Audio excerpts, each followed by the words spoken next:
예, 화요일 묵상의 시간입니다. 사랑하는 관계가 깨지는 이유는 분명한 약속이 없어서다. 사랑하는 관계가 깨지는 이유는 분명한 약속이 없어서다. 자, 이런 제목으로 또 오늘 묵상 나누겠습니다. 어제 우리는 시내산 꼭대기에서 하나님이 모세를 불러서 이제 모세에게 그 열정적으로 지금 하나님 나라의 도를 알려주시면서 그 하나님 나라의 법도와 규례와 명령, 그리고 하나님이 함께 거하실 성막까지도 말씀하고 계셨음에도 불구하고 지금 시내산 밑에서 그 모세가 40일 동안 보이지 않는다라고 해서 죽은 것으로 간주하고, 그러니까 뭐 교회당이 없어지고 목사가 없어졌다고 해서 자신들이 기대하고 바라는 하나님을 요구하다가 결국 그 아론을 중심으로 금송아지 그 우상을 만들어서 이게 뭐 자신들을 인도한 하나님이다라고 좋아하던 그 이스라엘 민족을 보면서, 자, 우리 또한 지금 이 성탄절을 맞이해서 흘러가는 이 시대의 흐름을 볼 때 충분히 그 시내산 밑에서 금송아지를 만드는 이스라엘 족속과 다를 바 없을 수 있다라는 그 근거로 우리가 묵상을 했습니다. 과연 나는 정말 창세기로부터 출애굽기 그 시내산에 이르기까지 이 역사를 통해 우리에게 계시하여 분명하게 알려주신 그 하나님을 바르게 믿고 있는지 좀 참으로 심각하게 생각해 볼 필요가 있습니다. 오늘날 많은 교회 속에서 너무도 많은 교인들이 정말 시내산 밑에서 금송아지를 만들어낸 이스라엘 족속과 같은 신앙을 하는 경우가 얼마나 많은지 모릅니다. 정통이라고 하는 교단들 안에서도 정통이 아닌 수많은 깡통들이 나와서 자신들의 상상으로 만든 금송아지 하나님을 섬긴다고 하며 아주 분주한 모습들이 보이죠. 그래서 우리는 이런 이 성경에 기록된 역사의 사건을 통해 이 사건을 통해 말씀하신 하나님의 진정한 의도를 우리가 바르고 온전히 깨달아야 된다. 네, 그런 얘기를 계속 반복해서 했습니다. 자, 근데 분명한 것은요, 이제 계속 내용을 보면, 이렇게 일을 저지른 백성들을 보면, 시내산을 떠나기까지 여전히 저들의 그 잘잘못, 그 우상숭배에 대한 개념에 대해서 바르게 인식하지 못하고 있었다고 보입니다. 그 32장에서 벌어졌던 금송아지 사건은요, 지금 우리가 아는 것처럼 하나님과 언약을 맺는 그 시기, 초기 시기였고요. 그 33장을 보면 이제 시내산을 떠나라라고 하시거든요. 그렇게 되면 이들이 시내산에서 떠났던 그 기간은요, 시내산에서 거의 1년 정도가 지난 상태입니다. 거의 10개월 가까이 이제 이미 지난 그런 상태거든요. 자, 그렇게 된다면 그 레위기, 우리 다음에 살피겠지만 이 레위기에 대한 교육도, 그러니까 법도와 규례와 명령에 대한 심화학습까지 다 했다라는 거죠. 그래서 33장 처음 1, 2절을 보면 떠나라 하시면서 이제 백성들로 하여금 이 약속의 땅으로 가라. 그러면서 하나님이 약속한 땅을 차지하고 있는 적들을 쫓아내실 거다. 그렇게 이제 말씀하신 거죠. 그런데 이제 문제는 뭐였어요? 하나님이 저들과 함께 가지 않겠다라는 거였죠. 그래서 4절을 보면 백성들이 슬퍼하면서 한 사람도 자기의 몸을 단장하지 않았다. 그렇게 말합니다. 이 장면은 자칫 백성들이 굉장히 슬퍼하고 회개하는 것처럼 볼 수 있습니다. 근데 사실은 그렇지 않죠. 왜냐하면 그 이유가 5절에 나오기 때문이에요. 계속된 5절을 잘 보면 주님께서 모세에게 말씀하셨다. 이스라엘 자손에게 전해라. 너희는 고집이 센 백성이다. 내가 한순간이라도 너희와 함께 올라가다가는 내가 너희를 아주 없애버릴지도 모른다. 그러니 이제 너희는 너희 몸에서 장식품을 떼어버려라. 내가 너에게 어떻게 해야 할지를 이제 결정하겠다라고 말씀하시죠. 그러니까 이 백성들은 이제 시내산을 떠나 사명의 땅 가나안으로 가야 되는 그때까지도 여전히 뭐예요? 각자의 우상들을 가지고 있었다라는 겁니다.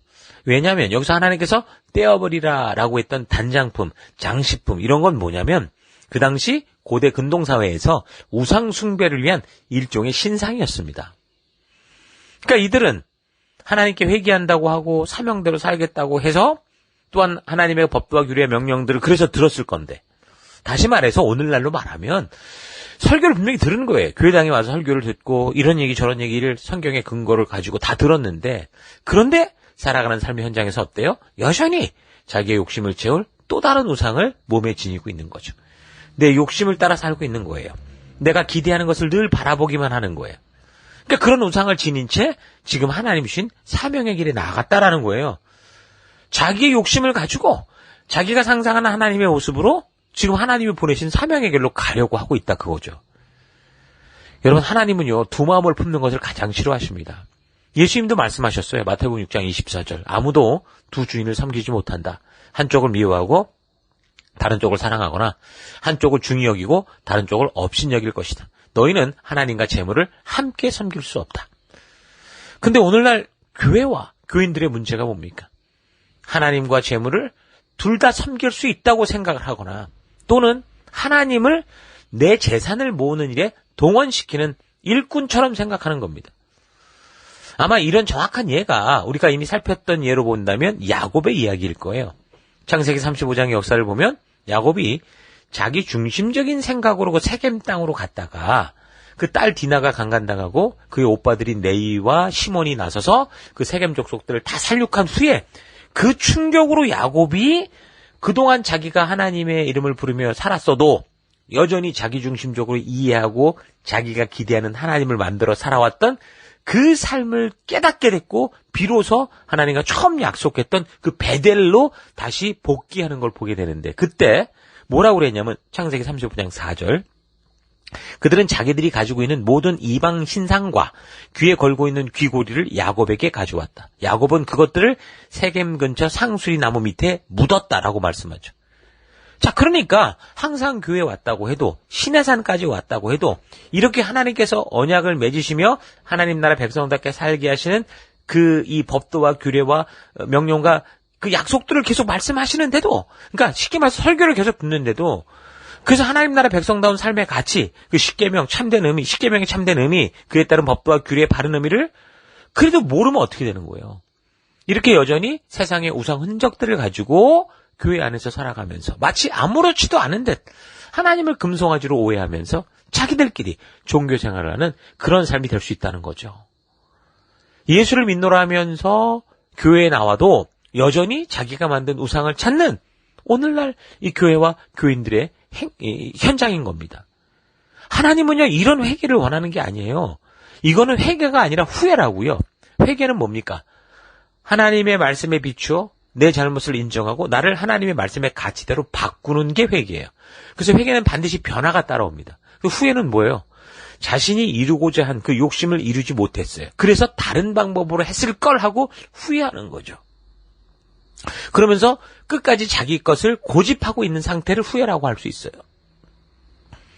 그러니까 이들은 여전히 저들을 기적과 표적으로 초대해서 언약장소 시내산으로 이끄신 그 하나님이 누구신지 그렇게 말씀하시고 말씀을 듣는데도 몰랐다라는 거예요. 그 정체성을 잘 모르고 있는 것이고 그래서 자기들의 감정이 불안해지기만 하면 뭐 상황과 환경이 조금 불리해지면 원망하고 불평하고 그리고 자기들의 만족과 유익을 위한 자기들의 마음에 안심을 주는 느낌에 안심을 주는 그런 우상을 기꺼이 만들고 맞아들여서 그거를 저들의 하나님이다 이렇게 부르고 있는 거예요. 그래서 하나님께서는 그런 아무것도 아닐 것이라고 생각하는 그 그릇된 그런 생각의 습관들, 미신적 우상숭배의 습관들, 하나님에 대한 오해의 증거, 그 장식물, 장식품이라고 그랬죠. 근데 그거를 완전히 없애라 말씀하시는 거예요. 그러니까 지금 이런 태도들, 우리가 원하는 대로 자꾸 하나님을 만들고자 하는 그런 욕심들을 완전히 없애야 된다고 말하는 거예요. 하나님과 결혼하면서 우상이 준 그 우상의 이 욕심들로 나를 치장하고 나아갈 수는 없는 거잖아요. 이게 참 문제라는 거예요. 그러니까 이런 장면은 지금 보면 하나님께서 정말 기분 나빠하실 수 있는데 그건 기분 나빠하는 게 아니고요. 이렇게밖에 살지 못하는 저들의 그릇된 이 신앙관을 확실하게 드러내시고 그래서 깨뜨리시고 그래서 그들을 온전한 백성으로 서게 하시려는 거예요. 하나님이 누구신지를 온전히 알고 그 하나님의 백성답게 서게 하시려고 하는 그래서 옛사람의 삶의 습관을 완전히 버려야 된다. 새 사람으로 살아야 된다. 새 사람으로 사는 방법은 내가 너희에게 말한 법도와 규례와 명령의 이 가치. 내가 창조주이기에 알고 너희의 복된 삶의 길을 주는 이 길을 따라 살아가는 거다라고 말씀하시는 거죠. 잊지 마십시오. 하나님 나라 백성답게 살기 위해서 우리는 그동안 즐기며 살아왔던 우리 세상의 습관들을 다 내려놔야 돼요. 하나님이 구원한 그 백성들에게 말씀하시는 하나님 나라의 가치만을 붙들고 그렇게 살아가는 것이 거룩한 백성이다. 구별된 백성이다. 그렇게 말하는 거예요. 자, 그래서 이런 일이 이제 구원 그 이후 이제 언약 백성들에게 이제 벌어졌는데 어떻게 보면 이거는요 하나님의 백성답게 가는 과정일 수 있습니다. 실수할 수 있고 반항할 수 있고 우린 그런 과정을 거쳐가게 돼 있어요. 우리도 지금 하나님의 전적인 은혜로 예수로 말미암아 구원을 얻은 백성으로서 지금 교회당까지 나왔습니다. 그리고 매주 설교를 통해 하나님의 뜻을 전해드리면서도 어때요? 여기 지금 이 역사 속에 나는 백성들처럼 그렇게 살아갈 수 있기 때문에 하나님은 그래서 이 기록을 분명하게 우리에게 남겨주신 거고, 이 역사를 읽어갈 때 이 흐름을 따라 우리가 지금 자칫 잘못 갈 수 있는 그 길을 드러나게 하시고, 그래서 바른 믿음의 삶이 무엇인가라는 걸 보여주고 계시는 거죠. 그래서 우리도 이런 사건을 통해서 우리가 하나님을 사랑한다고 하면서도 아직도 지니고 있는 우상의 흔적들, 샤머니즘의 흔적들, 세상의 욕구들을 발견하고 철저히 버려야 됩니다. 옛사람은 십자가에 못 박아야 됩니다. 우리의 믿음 생활이라고 하는 그 삶 안에 우리가 너무나 많은 것들을, 쓰레기들을 갖고 있는 거예요. 욕심, 시기, 질투, 내 기대. 그런 흔적들이 여전히 있는 거죠. 그래서 우리가 그런 게 정말 있는가 말씀으로 잘 분별하고 바른 믿음의 길을 우리가 걸어가야 되는 겁니다. 자, 그래서 우리는 어떻게 해요? 성경을 처음부터 끝까지 역사를 따라 바르고 빠르게 읽어서 하나님의 진정한 의도, 그 뜻이 무엇인지 분별해야 돼요. 하나님의 의도를 알면 우리가 어떤 상황과 환경을 만나도 어떻게 돼요? 바른 길을 갈 수 있어요. 하나님의 의도를 아는 게 바로 거듭남이라고 그랬죠. 어떤 체험과 신비한 어떤 것들을 느끼는 게 아니고요. 거듭남이란 하나님의 이런 진정한 의도를 알게 되는 거예요. 그래서 우린 거듭나야 됩니다. 하나님을 믿노라 하면서도 세상에 흔적들이 있을 때 하나님께서는 어떻게 하십니까? 진멸하겠다고 하셔요. 자, 그래서 우리가 두 마음을 품지 말고 오직 하나님만 바라볼 때 우리 하나님이 우리가 동행할 수 있다라는 거 잊지 말고, 우리가 하나님을 각색해서 위대한 신으로 만들어 놓고 아주 높은 금으로 만든 그런 귀한 곳에 자꾸 가둬두려고 하지 말고 각자 자신의 마음 중심에 모시고 그 뜻을 따라 그와 동행하며 여러분의 삶의 현장 곳곳에서 그분과 영원히 동행할 수 있는, 동고동락할 수 있는, 함께 그 길을 걷는 정말 그 동행자가 되는 여러분 되기를 바랍니다. 자, 오늘 하루 나는 교회당을 다닌 이후 늘 예배에 나와 하나님의 말씀을 들었는데 그 말씀을 통해 하나님의 진정한 뜻과 그 의도를 알고 그런 믿음의 길을 걷고 있었는지, 아니면 분명히 말씀을 듣기는 들었는데 오늘 본문의 이스라엘 백성들처럼 여전히 내 욕심대로 움직여줄 우상을 내 마음속 깊은 곳에 모셔놓고 살고 있지는 않았는가 좀 차분히 되돌아봤으면 좋겠습니다. 하나님과의 관계는 대충해서 온전해질 수 없다라는 사실 잊지 마십시오. 사람들과의 관계도 그래요. 좋은 게 좋은가라고 하면서 대충 만나는 만남은요, 결국 다 깨지게 됩니다. 자기 기대대로 왔기 때문에 그 기대가 서로 부딪히게 되고 욕심이 부딪히게 되니까 어떻게 돼요? 결국은 다투고 깨지게 돼 있어요.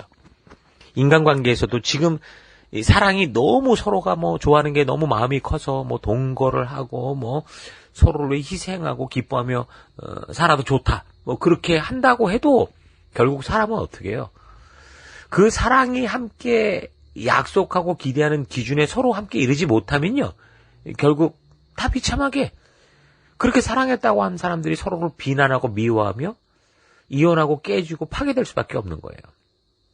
그래서 동거가 아닌 정상적인 결혼식을 통해서 함께 지키고 나아가고자 하는 이 정상적인 약속과 언약을 해야 되는 거고, 어디서요? 하나님 앞에서, 부모님 앞에서, 그리고 모든 사람 앞에서 서약하고 결단해야 되는 거예요. 이 약속이 있어야 되는 거예요. 사랑하던 사람들의 관계가 깨지는 이유가 거기에 있다니까요. 함께 서로 지켜가기로 한 이 분명한 기준들이 없는 거예요. 그냥 자기가 기대하고 자기가 바라는 대로 이 사람이 알아주기를 원할 뿐이지 서로가 함께 대화한 적이 없죠. 그러다 보니까 결국 자기 기대만 커지고, 근데 그 자기 기대를 충족시켜주지 못하는 상대를 보면서 결국은 어떻게 되는 거예요? 서로가 적이 되고 마는 겁니다. 하나님과의 관계 또한 그렇기 때문에 하나님께서 사람들의 마음속에서 본능적으로 나오는 그 대충 믿는 자기 기대에 따른 믿음에 대해서 그 잘못을 확실히 드러내시고, 그 창조주신 하나님께서 직접 주도하시고 인도하시는 그런 참된 기준, 참된 법도, 참된 규례 가운데 온전히 설 수 있도록 하시는 거예요. 자, 이런 사실 잊지 마시고 여러분들의 삶 속에서 하나님이 보여주신 역사를 다 잊은 채 그저 살아가는 그 순간에만 몰두해서 앞뒤 다 끊어버리고 내 느낌과 감정이 원하는 대로 살아가는 그런 일이 없도록 무엇보다 하나님의 부르심에 대해 확고히 인식하고 또 부름받은 성도로서 법도, 하나님의 법도와 규례를 온전히 알아서 하나님이 기뻐하시고 함께 동행하실 수 있는 거룩한 삶을 살아가는 여러분 되기를 주의 이름으로 축원합니다. 자, 오늘 하루도 힘내십시오. 잠시 기도하겠습니다. 하나님은 하나님도 섬기고 세상도 사랑하는 두 마음을 품는 그런 삶을 용납할 수 없으신데 나는 하나님과 재물을 동시에 섬길 수 있다고 우기면서 내 생각과 내 기대대로 살아온 것을 회개합니다. 하나님 인간과의 관계에서도 대충대충 그때그때 느낌을 따라 살아가다가는 반드시 그 관계가 깨어지고 파괴된다는 이런 사실이 있지 않고 비록 불편할 수 있으나 서로가 지켜야 하는 법도와 규례들을 기뻐하며 내 삶의 곳곳에서 그 기준을 따라 함께 살아가는 내가 되기 원합니다. 예수를 믿노라 하면서도 여전히 세상의 유행과 흐름을 따라가고 있는 이 삶들이 하나님께서 진멸하시게 될 거짓된 우상의 삶이다라는 거 잊지 않고 참으로 우리 주 예수 그리스도의 사랑으로 언약한 거룩한 백성다운 구별된 삶을 살아가는 내가 되기 원합니다.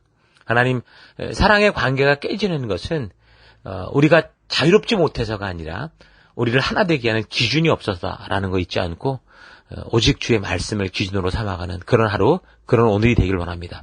그 길로 인도하신 하나님 감사드리고 예수님 이름으로 기도했습니다. 아멘.